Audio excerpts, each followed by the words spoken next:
ওমরে ফারুকের জামানায় এক লোক তার বউরে দিছে 100 তালাক, রাগের চোটে। এরকম ডাকাইত আমাদের দেশে আছে না নাই? এখন বিবি এসে বলে, ও ওমরে ফারুক 100 তালাক দিয়েছে আমার স্বামী, কি করব? সাইয়েদনা ওমরে ফারুক বলে, তোর ডাকাইত স্বামীটা কোথায়? কয় এই জায়গায়। কিরে কয় তালাক দিছিস? কয় 100টা। দিবি 3টা, 100টা দিলি কেন? কয় রাগের মাথায় দিছে। কয় তারা তোর বিচার করতেছে, 3 তালাকে তোর বউ তালাক, বাকি 97 তালাক তোর পিঠে পড়বে। সুবহানাল্লাহ কইতে মন চায় না? এজন্য এই হচ্ছে তালাকের সিস্টেম। কতগুলো স্টেপ আপনি পার হলেন, তারপরেও আপনি একসাথে 3 তালাক দিবেন না।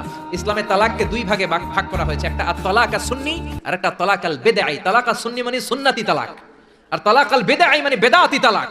বেদাতি তালাক হচ্ছে রাগের মাথায় 3 তালাক, 14 তালাক, 22 তালাক।